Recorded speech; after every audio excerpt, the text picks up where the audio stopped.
Hello everyone. Aravalli mountain range आज के date में अरावली खतरे में है।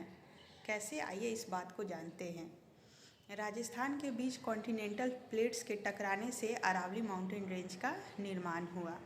अरावली जो माउंटेन है हमें बहुत तरीके से प्रोटेक्ट कर रही है। बिल्कुल उसी तरीके से आप समझिए कि अगर बाहर आंधी तूफान चलता है तो हम क्या करते हैं, अपने घर के खिड़की दरवाजे बंद कर देते हैं कि जो बाहर का धूल है वो हमारे घर में नहीं आए। लेकिन अगर हम अपने कमरे को खोल दें, खिड़की दरवाज़ा खोल दें तो क्या होगा, बाहर का जो भी धूल कण है वो हमारे कमरे में आएगा। बिल्कुल उसी तरीके से जो अरावली माउंटेन रेंज है वो रेगिस्तान के थार डेज़र्ट को फैलने से रोक रही है।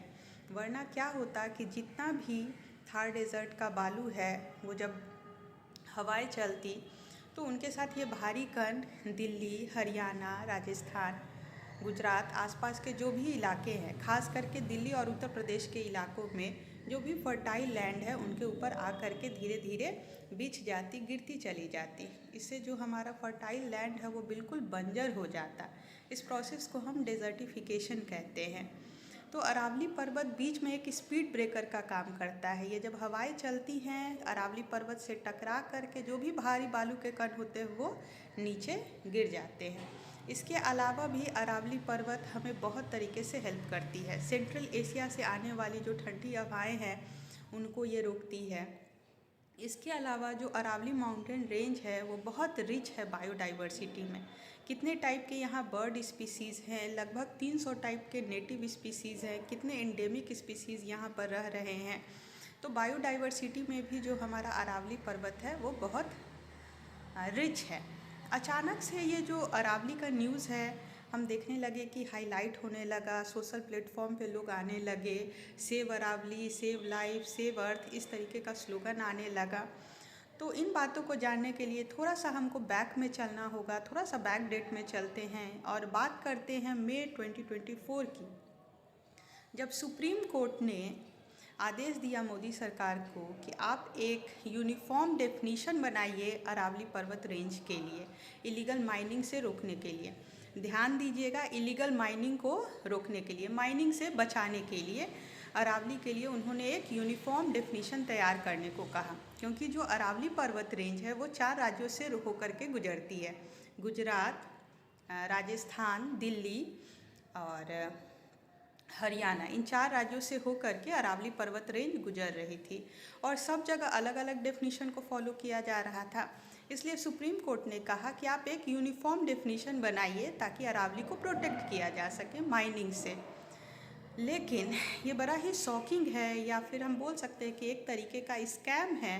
इस बीच में क्या किया गया कि जो सुप्रीम कोर्ट को जो डेफिनीशन बना करके दिया गया और सुप्रीम कोर्ट ने इसको एक्सेप्ट भी कर लिया, वो डेफिनीशन था कि जो भी पर्वत है, जो भी पहाड़ है, अगर वो 100 मीटर के हाइट को पूरा नहीं कर रहा है तो उसको पहाड़ ही नहीं माना जाएगा। पहाड़ को पहाड़ होने का सर्टिफिकेट अब सरकार से लेना पड़ेगा। जी बिल्कुल, ये एकदम शॉकिंग न्यूज़ था। जो भी पर्वत हैं वो 100 मीटर के हाइट को अगर नहीं फॉलो करते हैं। अच्छा, किसी भी हम माउंटेन की ऊंचाई कहाँ से नापते हैं? अगर हम एवरेस्ट की बात करें कि हाँ 8,800 कुछ मीटर ऊंचा है तो कहाँ से हम नापते हैं ऊंचाई? उसकी सी लेवल से। लेकिन यहाँ पर जो ऊंचाई नापी जाएगी वो उसके आसपास के इलाकों से, मतलब बेस लाइन जो होगा उस एरिया का सरफेस होगा, वहाँ से इसकी ऊंचाई नापी जाएगी। तो मान लीजिए कि सी लेवल से ये 190 मीटर ऊंचा हो, लेकिन उस एरिया में देखा जाए तो सिर्फ 90 मीटर ही ऊंचा होगा, तब फिर इसको पहाड़ ही नहीं माना जाएगा। तो इस तरीके से हम देखें कि जो पहाड़ को पहाड़ ही नहीं माना जा रहा है और पहाड़ पे जितने भी रहने वाले जंगल हैं वो फिर कटना शुरू हो जाएंगे। एक तरीके से क्या ये जितने भी माइनिंग माफिया हैं उनको निमंत्रण देना नहीं हो गया? तो save Aravalli, save life, Aravalli के बहुत सारे बेनिफिट्स हैं। जितने भी हमारे दिल्ली एनसीआर के इलाके हैं उन सब को शुद्ध ऑक्सीजन अरावली के थ्रू ही सप्लाई हो रहा है। लंग्स है बिल्कुल अरावली इस एरिया के लिए। और आप बड़ी बालकनी वाला फ्लैट करोड़ों का खरीद लीजिए, लेकिन ऑक्सीजन आप कहाँ से निकालेंगे? घोषणा पत्र से। इसलिए save Aravalli, save life, save earth. जय हिंद।